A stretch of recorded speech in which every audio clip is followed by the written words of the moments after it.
Hello, everyone. Welcome to Base Live. I am Liz Prue, VP of Marketing here at Base. And if you are watching from YouTube right now, welcome, welcome. If you are watching from Facebook, I am just double checking that we are streaming on there because it's not showing up quite yet on my stream, which of course never happens, but would happen as soon as we go live. So I'm going to double check that really quick. And a quick introduction while that is loading. Today we have a wonderful, wonderful special guest, Shelley Trask. Shelley Trask is Senior EA to Kyle Henderson, the CTO and co-founder at Slack and lead admin for engineering. She is an EA coach, an accomplished EA offering 19 plus years of administrative experience reporting to CEOs and top execs.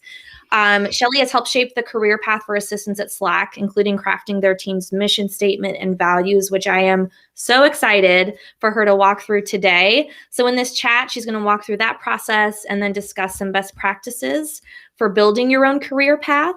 And we've received a ton of questions ahead of time through our form in our emails as well. But you can still ask questions here in the chat. The chat is open the entire time. So we will get to those in the conversation. I've also put some time aside for Q&A at the end, just in case we don't get to your question in the chat. So make sure you go ahead and drop that in. But I'm going to stop talking and let Shelley say hi and just do a quick intro to you all here today. Thank you for having me. I'm really excited to be here. I guess I can tell you a little bit about myself other than the background. Okay, so I'm an only child, which I think to those who are only children says a lot. I grew up in Southern California, which was way too hot for me. I spent most of my childhood reading books or swimming. My parents both worked really long, hard hours. My mom was a kindergarten teacher and my dad was a semiconductor engineer. And that's a very different mindset, like mom and dad. So I was the negotiator between both of them. They did me a little bit of a disservice because their message was very much like, you owe your company, you work for your company, be loyal to them, stay forever. They were motivated a little bit too much out of fear. Fear of the unknown, fear of losing their job. They both grew up really poor and they were the first generation to go to college. And so I took a lot of their lessons to heart, but as you'll learn as I talk more about my career, I had to actually take their lessons to heart, but I had to figure out my own lessons along the way and realize that their version of reality could be different than mine and that the world has changed drastically. So I've been in the admin world since 1999. I graduated from Cal State Fullerton. Go Titans. I had a fine arts degree in drawing and painting, which is a very lucrative degree. If you don't have one, I highly suggest you get one. That's a joke. During college, I worked two jobs. One was EA to the Dean of Art, the other one was as an advertising assistant for a small family ad agency. And it was after graduation that I was suited streamlining people and process. It was also really clear that I needed health insurance, so my dream of being an artist probably wasn't going to happen. But I don't regret that art degree because I use it all the time. So I moved to Oakland overnight in a big hurry. Wow. And I temped, literally overnight after graduating. I temped for a few months and it was pretty dire. Oakland was really cold compared to Southern California. Suddenly I was too cold. And I was very poor, so like using the heat was a big deal. For one gig, my favorite story is I worked in San Francisco in the Castro at Old Republic Title, and my job was answering a 12 phone line system. Oh my gosh. And it was just me and 12 phone lines. So all 12 lines would ring, I would answer the phone, and then there was one guy there who would not answer his desk phone. So my job was to answer the phone if it was for him, run all the way across the office, tell him he had a call, he'd have to decide if he was going to take it. And then I'd have to run all the way back and get the other 11 phone lines as they ring. It was a nightmare. I did it for 2 weeks. I had pneumonia the whole time I did that job, actually. And then they offered me the job and I said no. And so finally I got a full-time role in Berkeley. I started at an employee-owned environmental consulting agency called LSA Associates. They're still around. They've been around forever, since the 70s. They actually did the Cupertino Apple building EIR. and I stayed at that company for 10 years, which is a really long time. I basically grew up there, my 20s to my 30s. I got my first apartment on my own because of that job, got a little bit of stability. And 10 years came by, and meanwhile, all my friends are working at startups in SF and they're making a lot more money and they're getting stock and they're getting free lunches. And I'm thinking, well, am I doing the wrong thing? So I was clearly missing out, but I also really liked the chill of Berkeley. In 2012, I decided to finally make the switch. So I started my first job with an EA title at a startup in SF. It was basically everything you've ever read about in the media, about the good and the bad of startups. The job taught me more about navigating minefields in 2 years, more than I'd learned in the last 10 years.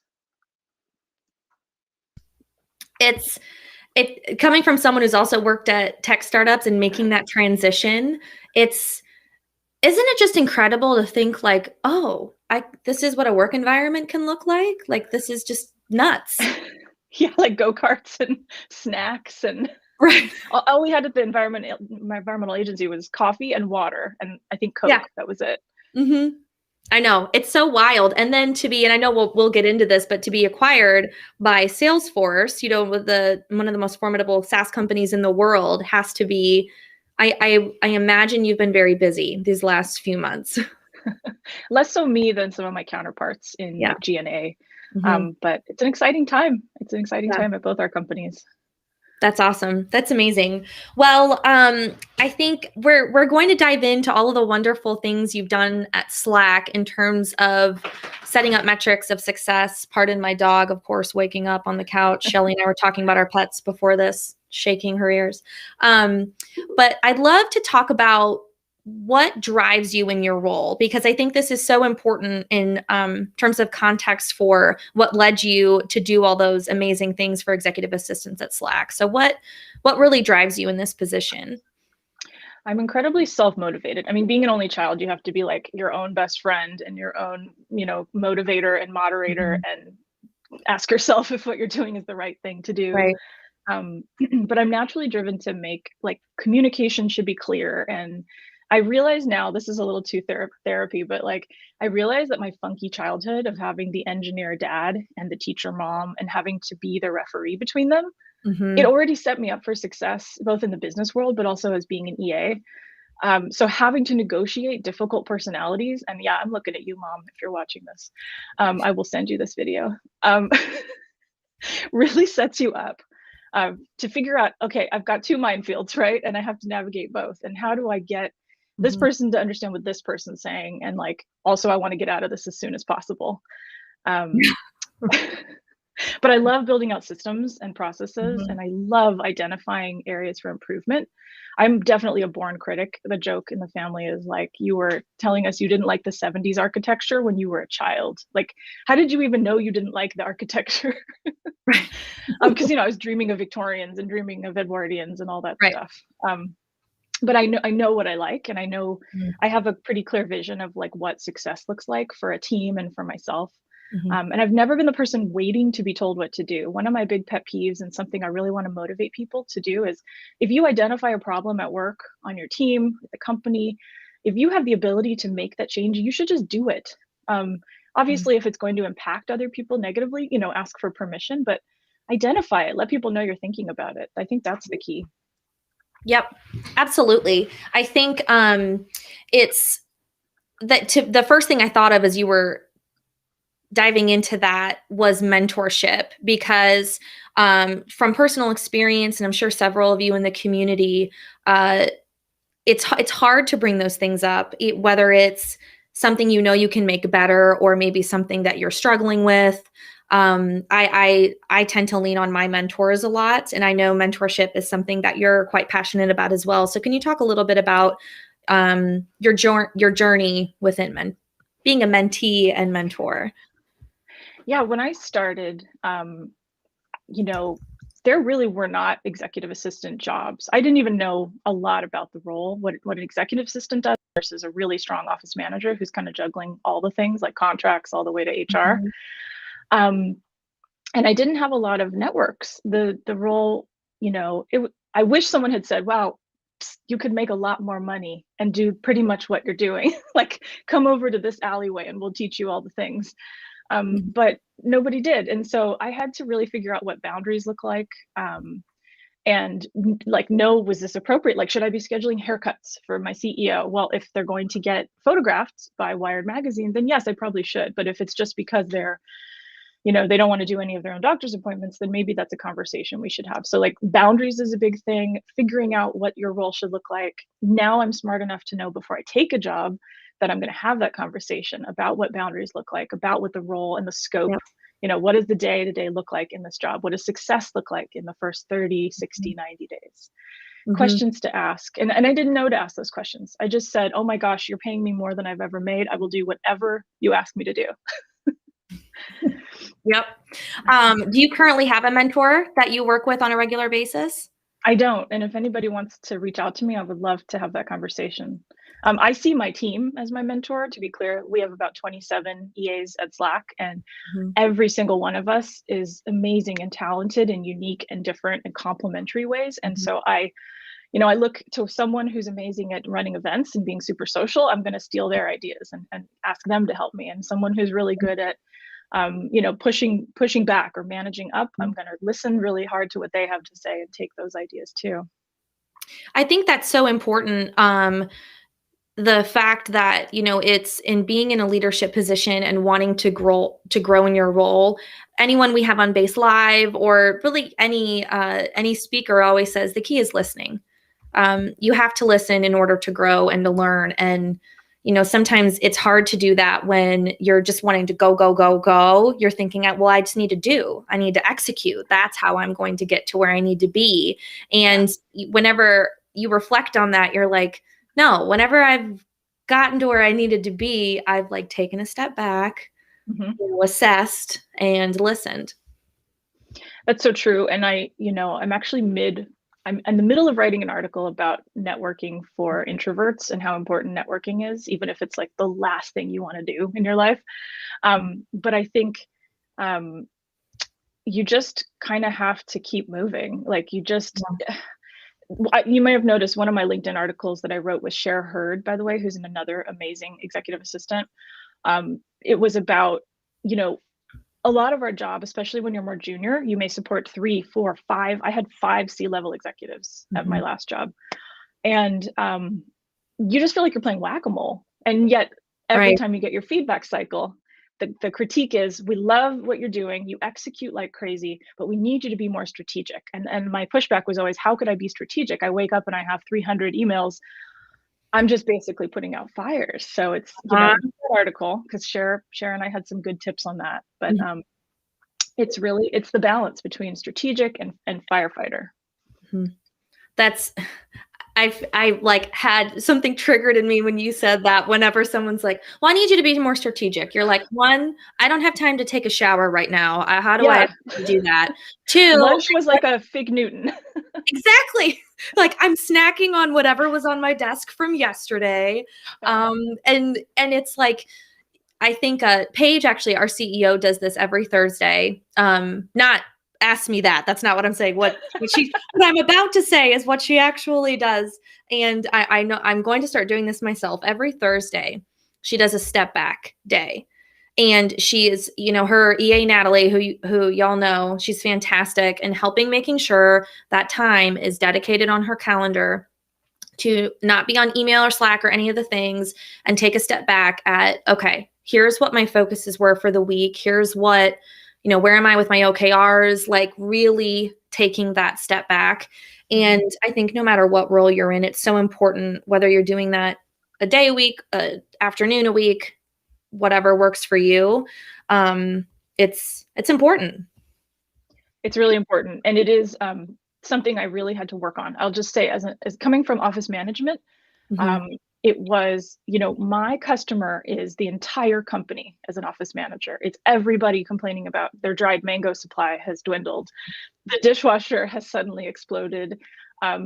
we're planning a massive party and like, where do I get the DJ?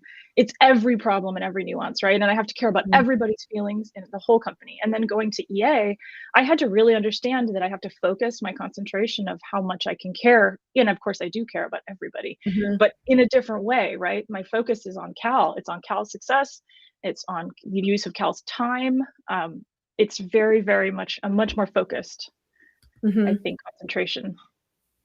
One of the Emma on YouTube asked, what would your definition be of being strategic? And I know we've talked about this a little bit, but I think this definitely differs based on who you're supporting. But this kind of dives into our next part of the discussion that I really want to talk about, was how you made this, career path essentially at Slack. And I think being strategic with who you support is a part of that. So would you mind just defining what you think being strategic is? Okay, so every day I've got a million requests of Cal's time from PR, marketing, sales, right? So we want people to meet with customers, or we want them, we want to renew the subscription for Slack. So we've got to get Cal in front of them and explain, the value we add to a company.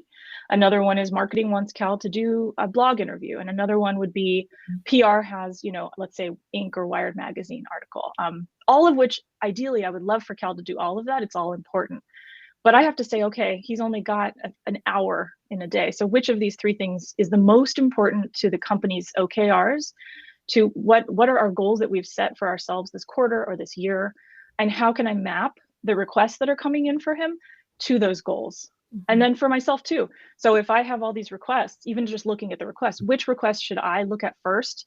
It might be the person's name and, knowing that they're higher up or that they have a certain type of request. But you have to decide I like to wake up and I say, okay, what are my top 3 goals today? If I could get these top 3 things done, because a lot of people get overwhelmed when they think about all the things we have to accomplish in a day, but just do the top 3. Let's say that you nail those 3 already by 1 p.m. Okay, what are the next 2? What is the next 1? Try to just focus on that. And that prioritization piece is just so huge. And I want to ask everyone here, I think I already know what the answer is going to be, but how many of you, and you can do yes, no in the comments, how many of you actually get through your checklist every day or expect to? Absolutely not for me, but everyone else is probably thinking, yep, no. So that prioritization, it's key. I mean, I do that with, obviously I'm in marketing, but I think about, okay, what are our goals this week? What am I, how does that align to my quarterly goal? And then I try to prioritize from there, but it's I see so many no's. Oh, I know, hardly ever, never ending. I will add to that. So there's like the goal you have to do. So like right now I have to do a virtual engineering management offsite. I have to plan that, right? That's a big goal. But then there's the smaller goals, the things you have to do today. So I have to get back to PR about an event, right? And it's hard because there's the balance between those huge tasks that take multiple partners and, cross-functional partnership, which of course is slower and everything takes longer, and then balancing those with the fast tasks, which I know that a lot of us have a bias towards the check mark, like what can I accomplish that's really satisfying and I can finish and wrap up neatly with a bow. So it's balancing that large task. Maybe it's that I put an hour delegated on my calendar to focus on that large task first thing in the morning when I'm at my best, and then I can nail those little tiny tasks throughout the day. Yep, absolutely. And I noticed a spike in viewers too. Guys, y'all know I have a love-hate relationship with this streaming tool. Okay. I'm not sure what's going on with the Facebook stream, but if you're just joining from the Facebook group, per the usual, make sure you drop all your questions in the chat. We're going to be answering as we talk, and then leave time at the end as well. Okay. So let's talk about this incredible thing that you've done at Slack, where the assistants at Slack have a mission statement, you have clear values. And I know there's a lot that goes into that, but could we start with how you identified the need for this and what key steps you took to get that started? So taking a step back, the mission statement was something that we all did as a group just very recently. I'll take you through the history of kind of the things I think that we put in place at Slack that were so successful that I personally think other companies should adopt if they haven't, they can improve if they've got something they don't love. So when I started at Slack, I was about the 8th admin member on the team. So we were 1,000 humans at Slack with 8 admins. And I was one of two. I had 2 engineering leaders who I supported. So I supported Cal Henderson and I supported Michael Lopp, who was our VP of engineering at the time. Mm-hmm. And before I joined, there had been a big gap in long-term coverage for my boss, and there were not a lot of processes in place yet for engineering and for org admin support. So we were young and scrappy, and people were just trying to whack that mole, right? That's kind of where we were. And I really want to give credit to Ali and Johanna. They were the 2 C-suite non-engineering EAs who were voluntarily covering for my execs before I joined. So they onboarded me, and they were doing their real jobs and they were covering Cal and Lop.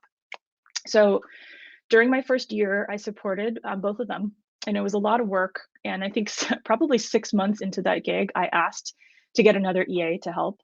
My dad also died 3 months into the job, and I didn't even have time to deal with it. I was just so focused on work. And honestly, sometimes when you're going through a big thing, it's easier for me personally just to keep working and stay focused. Especially this last year during COVID, like I became even more of a worker because I hear that, yeah. It can be satisfying, right? You have to be careful. And I know someone asked a question, and we'll get to that at the end about mitigating work-life balance and health. But I just chugged through it. And, our office was moving. My dad had literally just died a day before, I think 2 days before the office move. And I just came back, moved to the office. And that's kind of how I roll. But Cal went on his second paternity leave, and he said, if I still felt like I needed help, we could hire another EA. And I was like, all right. So he left, and I couldn't even tell the difference in volume. Like it was literally not any different with one person versus 2, because the requests for him were still pouring in. Yeah. And so we hired another EA, Nicole, and she's with us now. She supported at the time my former VP and our now SVP of Infra Engineering. So that's who she supports. After she joined, we got a new chief product officer, and she brought her EA, Samantha. They followed from Google. And once Sam got to Slack, we had enough humans to start making upgrades to our process. We hired more and more people on the team from there. And we have about 11 admins in PDE, so that's product design and engineering. And once we had all those people, we could really start to make changes. So it was like, the gang's all here, we're ready, let's do this. Yeah. So we started with tackling the career path, because there was something called a career ladder in place when I started. And I looked at it, and I didn't really know how to map my own career to it. And I especially had the mindset of, okay, if I'm a junior admin here, what does that look like for me? So, the 3 of us got together and we created this with the lens of, how do I get from point A to point B and really grow? And what are the steps it takes to get there? So I'll just point out, we used a deck of HR career pathing cards that you can buy from Korn Ferry. They're really good. Korn Ferry. Yeah, it's a Korn Ferry. Okay. And I can share the link to the cards. I actually asked HR to send me what they were. We sorted through the skills. We sorted through the attributes until we found the ones that reflected what we thought our roles should be. Then we spent weeks in a conference room. We hashed out the verbiage, and we decided what denoted, what is a junior AA versus an EA versus a senior EA? Like, what is the difference, right? There's so many words and nuances. So I love writing and wordsmithing. It's my favorite thing to do. But basically, we mapped Slack's values, which are smart, hardworking, humble, and collaborative. And we mapped them to the attributes that we thought that strong admins should have. So those are job knowledge, partnership leadership, business and org impact, and communication. And then we have a section for lead admin with mentorship and leadership responsibilities. But the career path was one of the last things that we actually created. Before Nicole and Sam joined, I created something called a DIY assistant document. And that's Kira, my dog. The intention is, she would like to be acknowledged. Thank you. Oh, yeah. So basically, that was a document for people who just didn't have admin support, but they needed to be pointed in the right direction. It included tips and tricks on GCal. So all the things you wish people knew, like how to set your working hours and how to use the find a time feature, a list of restaurants and bars near our office, including the walking distance and price, which ones are good for groups, and links to the menus. It was everything, how to use procurement software. Yeah. And the purpose was to get that stuff off of my DMs, right? So like, how can I make this efficient, give people the info they need, and then also help myself, because I'm the single point of contact for every request of engineering. So from there, I took the content from the DIY assistant and I expanded it to create a similar looking onboarding process document. So Sam and Nicole were here by then. We collaborated together on this. We added in an onboarding buddy role, assigning things like an office tour, meet and greets, expectations for your first week and month and beyond. And it covers how EAs use Slack, which is really specific, and which you may have seen a video of me training people. It talks about all the software we use, how to complete a timesheet, how to order swag, all that stuff. So linked to that long list is the buddy onboarding checklist, which different admins will sign up for different modules of training. And we all know that we know who's been scheduled to train, and we know what's been trained, and we know when the person's been trained, so that we can feel pretty good about saying one of our most recent hires was Ryan, and we know that everybody has trained Ryan and all the different modules he's learned, and that he's all good to go. So that's why our team operates at a really high level. I take onboarding really seriously, and we invest a lot of time in someone, from recruiting hours and interviewing to the very first weeks and months of someone's time at Slack. Like, I think investing heavily in a new hire's success is the way to do that. 100%.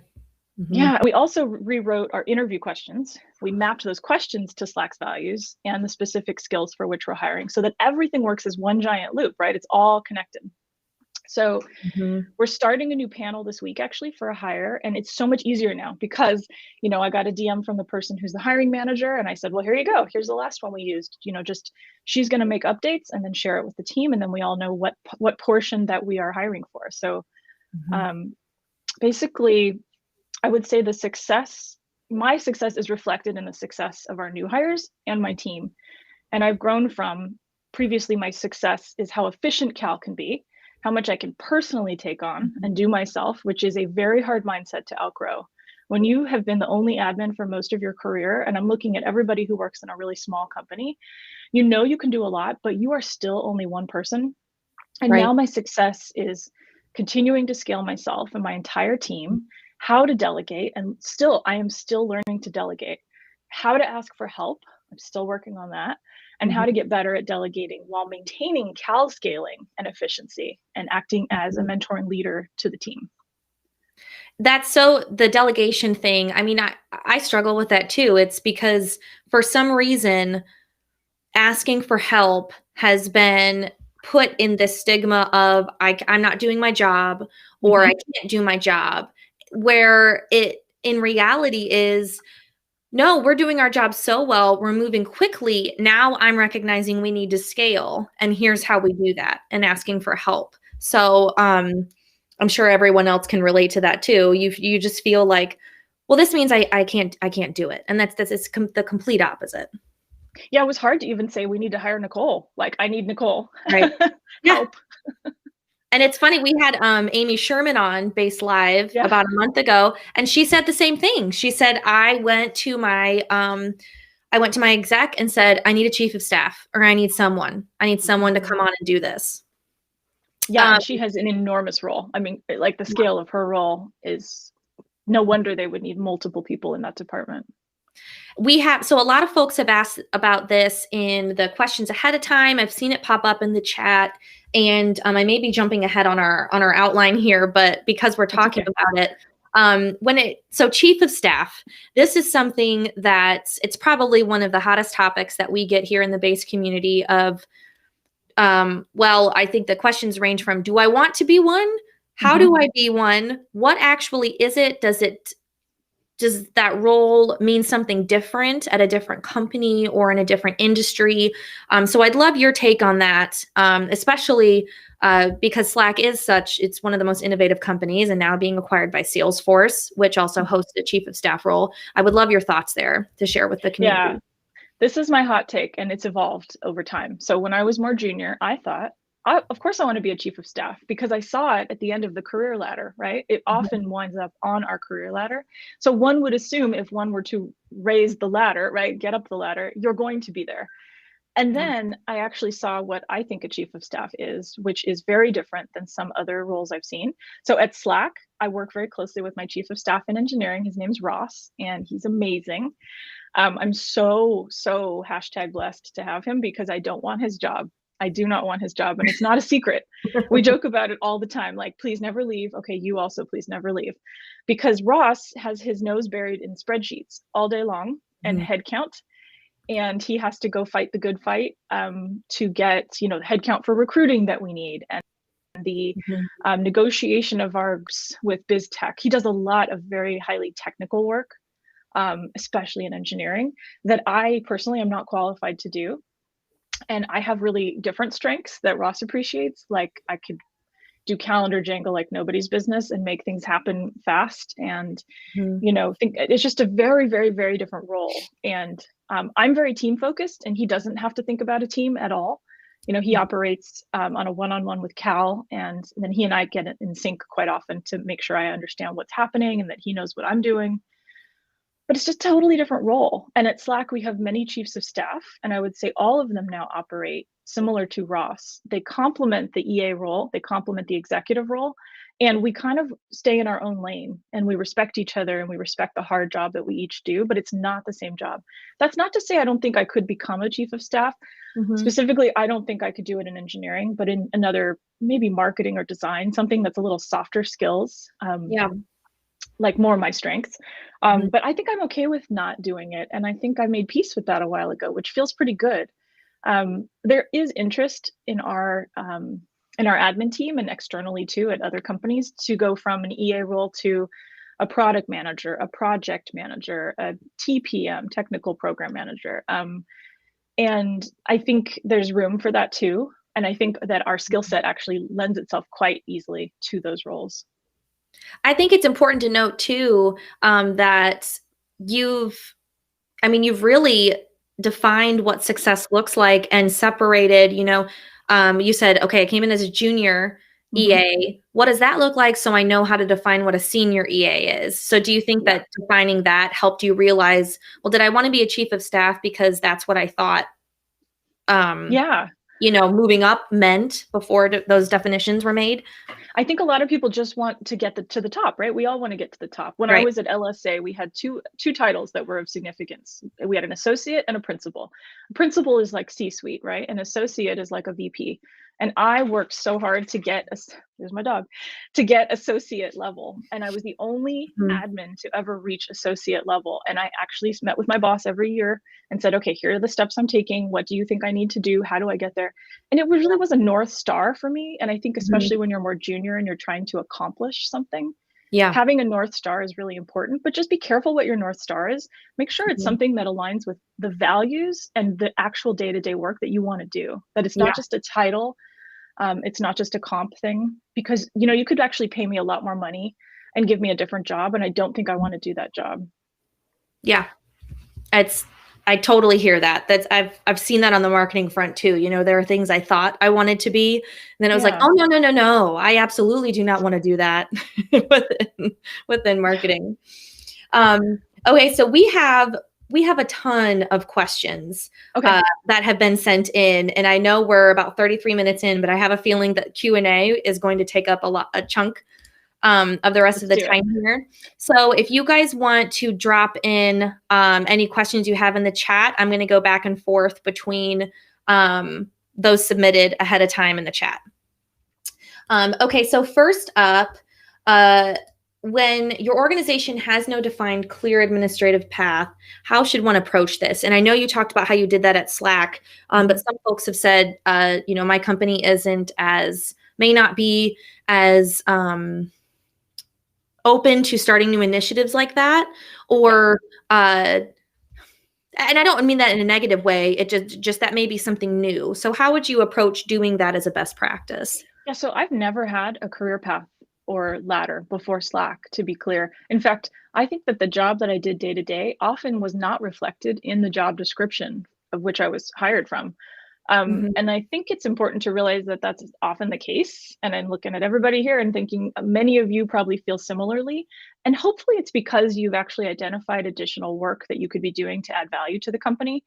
So if you don't have a path and you don't have a set, I would actually start with your job description. Identify what it is that you're doing in addition to it, or things maybe you're not even doing that were too low or didn't make sense at this point, and write your own path. And I would give it to your manager and say, hey, what do you think about this?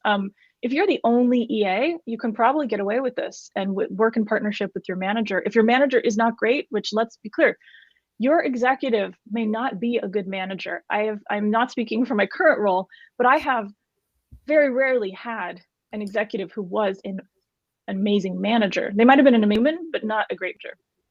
And I think you have to self-manage yourself a lot. And I hear from EAs who are more junior, my manager won't do this, my manager isn't this. Well, don't wait for them. Do it and provide them with the information. Do the thing, do the work. Give them the opportunity to say yes or no, because they're not going to provide the content for this for you. Right. I think that's key too. Just come prepared with, here's what I want to do. Here's the research that I've done. Here's how we can act on it. And then, I mean, who's going to say no to that, if it's going to help the business? And you're going to have to find that mentor too. If you can't do it on your own, because, I didn't have the experience that I have now when I was in my early 20s, find the mentor, reach out to someone on LinkedIn, ask someone if they'll share their career path with you. Absolutely. Okay, next question we have, instead of having a traditional HR department, we have a people ops department. They are responsible for all things people community. I often feel like they're responsible for the majority of what I have done in past positions. How can I evolve my role as an EA and stay relevant? I'm sometimes feeling useless. I saw that question and that was a tough one. So actually, I'm going to refer to my notes because I did write notes to this one.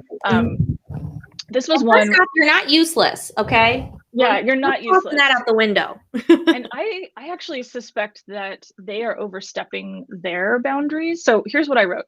I've never come across an HR department that owns the OKR process or office management or event planning.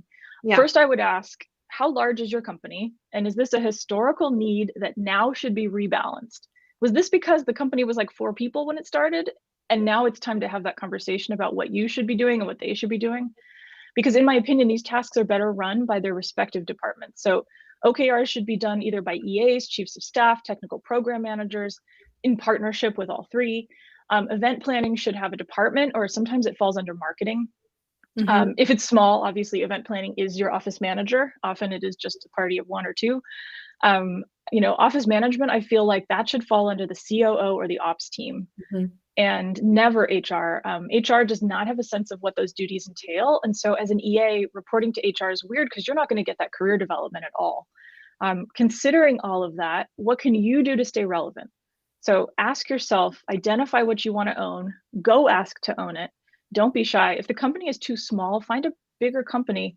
The best thing I ever did was find a bigger company, because sometimes you have maxed out at your company.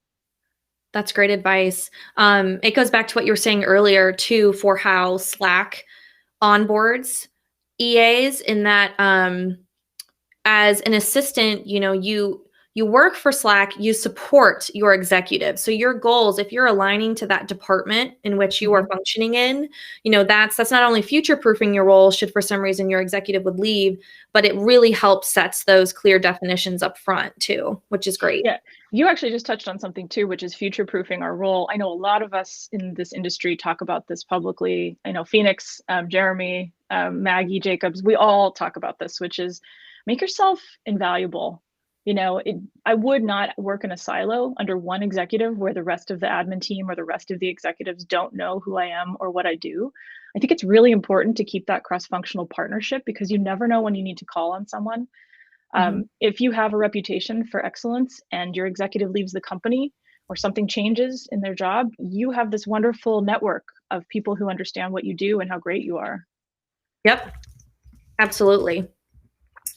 Okay, let's get to the next question. I also see some folks asking about recordings. All of our base lives are saved on our YouTube channel. So we keep this all accessible, and they're also under the announcements tab in our Facebook group if you're in there as well. Okay, what advice, Shelley, do you have for someone with multiple years of experience in other roles trying to make the transition from another industry as they pursue admin support roles for the first time? This is exactly what happened to me. So I did 10 years at LSA. I had previously done 2 other, admin roles.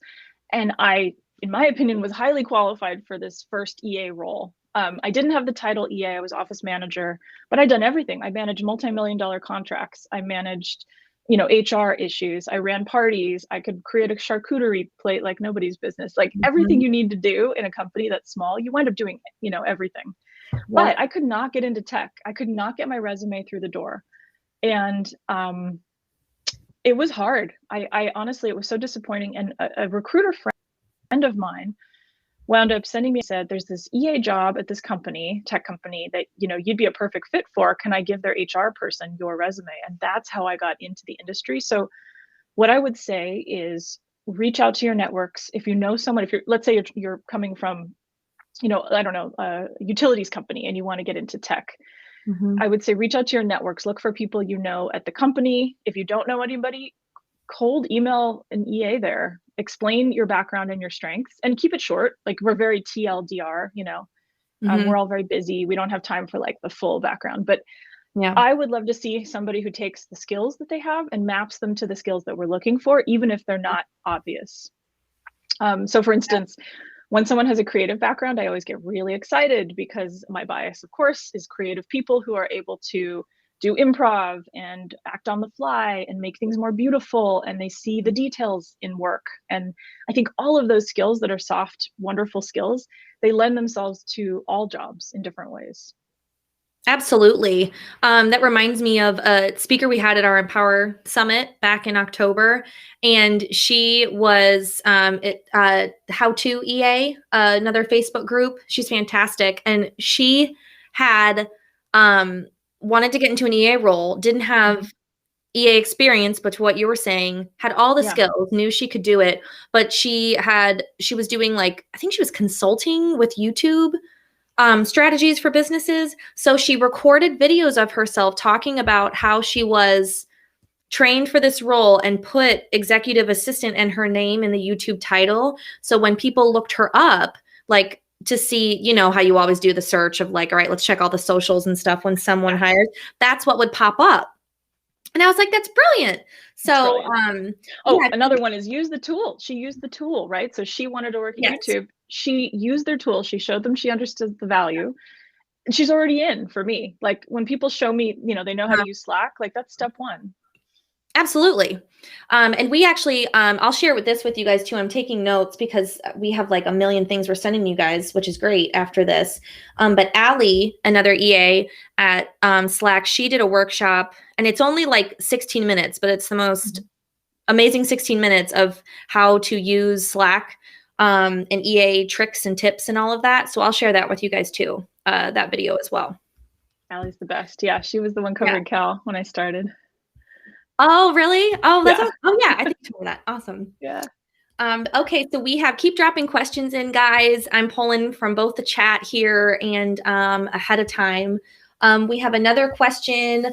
Hi, Shelley. I'm an EA in VC and noticed that all of my principals have used my time for personal tasks much more than was communicated in the initial interview process. How do you navigate that and set boundaries? So this is a very personal question, because I have myself done a lot of personal tasks for people previously. I noticed the smaller the company, the more personal tasks you may be asked to do, depending on what stage the company is in as well, and how wealthy your executive is. That's like very much, you know, so ideally you work for someone who has a personal assistant and you don't have to do personal tasks. And it's very clear from your job description that you won't be. But if you're in a very early stage company, you're raising rounds, you're probably going to get the haircut scheduled and the doctor visit and all the things, because you own their schedule. And it's easier for you to schedule all of those things for them than to have them try to take a whack at it. They're, you know, ideally they should be terrible at managing their schedule because they're hands off and you do everything. That would be the perfect EA gig. But it's hard because then I've created the slippery slope, right? Where now they don't schedule anything. So the first response I'd say is, how comfortable are you doing it? Are you okay with it?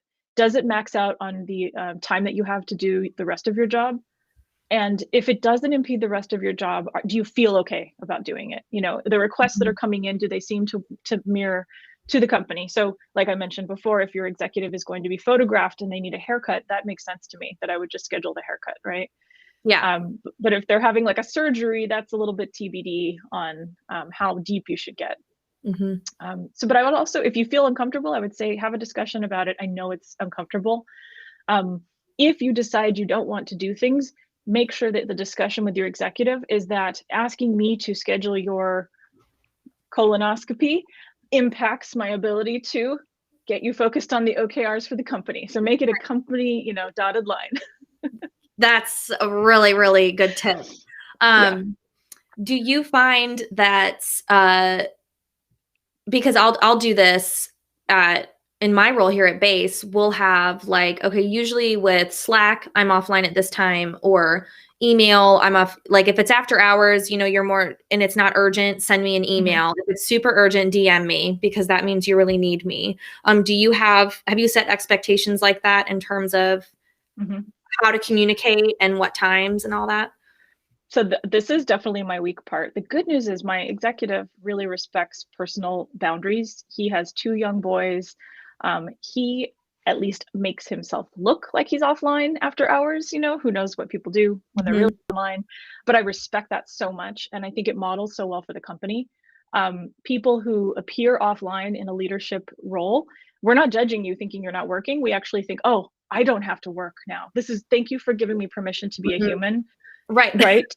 Like, it's really important to model that, and I do tell my team, I do work long hours because it's who I am, not Mhm. because it's expected of me, not because Right. that message has been given to me, and I never want you to, don't model your behavior necessarily off of mine. If Mhm. you see me online late at night, it does not mean you need to be online, and if I send someone a DM late at night, I do not expect them to respond at all until Mhm. the next day. Um, in Slack, it's really specific because we only work in Slack. We don't text, we don't use email at all internally at Slack. So if I were to get a DM from Cal late at night, I would look at it because I would know it was a big deal. He never ever sends things. Um, but at my previous companies, I had no boundaries. It was midnight, 2 a.m. The plane was canceled. Help me, I'm in Europe, and Right. I'm on the phone at 4 a.m. my time. Oh Um, gosh. yeah, and I think it's really hard. You're Mm. something I will say that has to do with mentorship and management and coaching and wanting to empower us as a brand, as EA brand. Figure out what your boundaries are and stick to them and make them clear. I have not been always good at that. I have been sucked in by the, oh my God, I finally make enough money to be a human who lives in the Bay Area, finally, and I will do anything you ask me. And I don't think that's, by doing that, you encourage other EAs to do Mhm. that. And suddenly we've spread to this whole, like, we will just be the lowest person on the totem pole. That being said, it is a flexible job. There is flexibility required in the role, but um, make it clear from the beginning. Ask in the interview, what are the, how Yep. often do you think you would send me a message late at night? How quickly should I respond? What would you expect? And make decisions about taking that job based on what you hear. People tell you everything that they want you to Mhm. know about them in a few minutes. You can figure out everything you needed to know. And instinct in your interview process is really important. Like, trusting your own instincts is huge. Absolutely. And if you're in a current role and you're not interviewing, it's still good to ask those questions. You can set Yeah. expectations at any time. You didn't miss the boat. Yeah, I mean, I could still go to Cal and say, you know what, my life has changed and COVID's really hard and I now need to set my working hours a little bit differently than I have. And I know he would say, understood. Like, Yeah. thanks for telling me, even. Mhm. So we've had a few people ask about mental health. Hmm.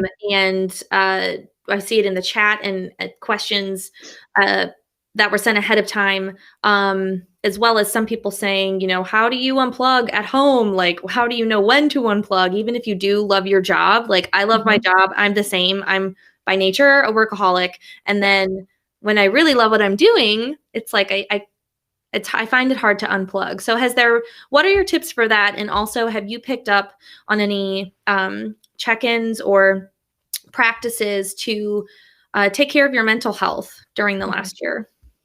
So it's really hard because my way of having fun is using my computer to shop online or look at antique jewelry, which is like my favorite thing in the world. Oh, I could look for 8 hours straight if I were able to, just yeah. clicking the next, next, next. And so Uh-huh. when of course, the first day at Slack, they tell you, this is your work computer. You will never use it for personal use. And of course, I would never use that to look at rubylane.com ever. Mhm. But shit happens. So, there's that like mashup now where we don't leave the house to go to work and Mhm. it's very, very hard to set those mental boundaries. Yeah. And I want to be clear that these are my problems. I have to work on my problems and my boundaries. No one at Slack is telling me I need you to do this thing or, keep your laptop open. So I've been working on going back to reading books, really reconnecting with my first love, which is reading and writing. And of course, writing is on the laptop, so that can be challenging. But Right. what does it feel like to close those 30 tabs that you have open? Does it feel good? Does it give you joy? I would say go ahead and close them, because Chrome must be when you're ready. And Right. taking that walk, you know, even if you don't get to take the walk at noon with your dog or whoever, like take that walk, take that 30 minutes. I had a one-on-one scheduled once with my CEO's EA, Claire, and I wrote to her and I said, you know what, I would really like to connect with you, but even more, I need to take a walk because I've just been cooped up. And she's like, of course, go for it. Like, I get you. I mean, we all Yep. understand that sometimes the walk is better than anything you could possibly work on. So my favorite thing people say is, you know, no one ever on their deathbed said, I wish I had worked more hours. I know. Right. You will never ever think that when you are Nope. 90 something or 100 and something, you know, hopefully. Right. And I myself need to say that to myself all the time. Mm-hmm. And so I do check, I keep myself in check. The dog is a wonderful tool. She's not only a family member, but she's a wonderful tool because she will start whining if I haven't, you know, paid attention. I know a lot of us acquired new pets. I wish I had another dog. I'm not allowed to get another dog. Oh, But puppies she are the also best. doesn't. I know. But I used to do yoga too. I was never like the religious yogi person who, you know, but I loved yoga. And I would, even if you are not in a shape to start doing yoga, I would say doing breathing, like yoga breathing. Yes. Raising your hands above your head, like in between meetings, I do this. I raise my hands above my head and I take deep breaths and I raise my head up and just get oxygen in my lungs. Right now I'm standing and I have a desk that goes up and down. And so I have a kneeling chair when I sit, which means I have to be actively using my back and I have to actively kind of posture up. Try to just engage your body in any way you can, because your body, I will say, COVID this last year has affected me so much physically, because I'm not doing that commute. I had I had an hour each way. And I used to walk the Transbay Terminal roof deck every morning. I would do 2 laps and listen to podcasts, and I had my little groove. And I Great. would be, you know, sweaty by the time I came into the office, and I loved it. But find what that is for you. Find that joy for you. It's been so nice. I'm in Indianapolis, and it was 60 yesterday. And I was like, I'm going for a quick walk. I'm going around the block with the dogs. And it like changed my life. And this thing, I'm stealing that. Yeah, this is so good. You know, before you interview, this is the thing you're supposed to do too, right? You actually physically change your brain chemistry when it's empowering. It's a really empowering move. Have you tried, and this is for all you guys watching too, Chris Hemsworth, otherwise known as Thor, him and his wife have that Center app. CENTR. They're having like a 6-week free thing right now. You guys should try it. They have breathing exercises on there that are 2 to 6 minutes, depending on what you want to do. And I'm way too type A to ever like meditate. I never thought I could do that, or breathing or anything. And I started doing those in the middle of the day, and it has like changed my life. Like, fantastic. And I'm like, I'm doing meditation with Thor. Like, this is pretty cool. Okay. I love him so much. He's so great. He was the one from Ghostbusters, right? I thought he was so funny. He was so funny in that. Oh, so funny. And he has like, he'll do like a Zoom one where it's very like sarcastic too. And then they have workouts that are like 12 to 15 minutes. And usually those online things are like 30-minute workouts, that's another thing. I can't commit to that, but I can do 15, right? Oh, can I tell you my funny dream business that I don't do? Absolutely. Yeah. When I was really into yoga, I used to go 3 days a week, which is a lot for me to commit to anything, by the way. I wanted to do yoga for haters. So I thought, I will be the yoga teacher, but I will recognize that we all hate doing yoga and we all hate exercising, but that you are doing it and you are killing it. So it'd be like motivation and demotivation. Like, all right, everyone, it's just 10 more seconds of torture. Yes, that you can do this. I would sign up for that. I still want to do this class. You need to, because it's acknowledging that this sucks. It's like, I hate exercising, hate it. And the people who love it, I'm like, good for you. I know. Good for you. That's great. But I never regretted doing it. I never regretted after I did yoga and I was Shavasana, you know, I was always like, glad I did that. Yep. That is so true. Okay. Well, Yeah. you guys heard it Yoga here for first. haters, trademark. Yoga for haters. We're trademarking it here. Yep. I love it. Okay. Let's do that. Mhm. Well, I knew this would happen. I'm glad we started a Q&A because we only have about 5 minutes left. So is there anything that we haven't talked about today? Could be anything at all. Chris Hemsworth, administrative assistants, whatever. What piece of advice would you like to leave everyone with before I dive into all the fun housekeeping stuff? The biggest thing that has changed my life in the last few years has been networking and the ability to realize that I'm not alone in the world doing what I do. And that number one, even if you're a deep introvert like I am, you really, really, really need to call on your team. And if you don't have a team at work, which I often didn't, go on LinkedIn. A couple people on LinkedIn over the last year, I got so many messages on LinkedIn with people who said, "Hey, I heard you like to mentor people. Will you mentor me?" And I did. And that's how I started coaching formally, because I Great. actually just had these recurring meetings with people where we would talk about what their challenges are. I try to get them to figure out how to fix the problems themselves. And most of the time you realize what, is keeping you from that. But reach out to people on LinkedIn if you are uncomfortable doing it, even more so. You can even say that. I know I don't want to bother you. I know you're a very busy person, or this is what I would like. And I would say be specific too. Sometimes when someone just says, "I want to connect with you," that's cool, and then I assume that there's no obligation, right? But if you want to connect with me because you want a 30-minute call, or like, it's amazing. I actually had an EA reach out to me with this amazing proposal. She said, "I want you to be my mentor. I propose that we meet once a month for 30 minutes, and I will come prepared with a list of questions for you and things I want to discuss." And I was like, you're already amazing. I don't know what you Right. could do better. You helped me actually. Like, she just, to be so motivated and to show that she was really invested, that was a reason for me to invest in that person. That's so So, awesome. and network, like, back when we were in person in the old world, right? I used to go to Office Ninjas events, and I would go to all the events. And I really had to push myself to go, because it's not that I don't love meeting people, but after a long workday, it's a lot for an EA to not be on their phone, to not be responding to Yep. things, and to be going somewhere social Monday through Friday. That's kind of hard. Mhm. But every time I went, I left with a renewed sense of teamwork, and just how important it is to keep that network and keep in touch with people, and share. The last thing I'll say is share your information. Nobody will ever fail by sharing the work that they did. So you guys are asking for the DIY assistant. Of course I'll share that. Like, there is nothing proprietary. I mean, yes, it is, but I will share whatever I have with the team and with the world, because that, I think, is how we grow. So true. Great advice. And I think that this has just been absolutely fantastic. You are always a pleasure to talk to. This Thank has you. been so much fun. I don't even need to ask this next question, but if you love today's chat, or if you love today's discussion, let us know in the chat. That's what lets us know at Base what you guys like to hear about. But I'm pretty sure everyone's going to write, "Yes, we loved this. This was amazing." Thank Yeah, you so who much. was it? Jessica, who said, "Yes, next session is yoga for haters." Let's do it. I'll get like a headband and I'm actually like very serious about this.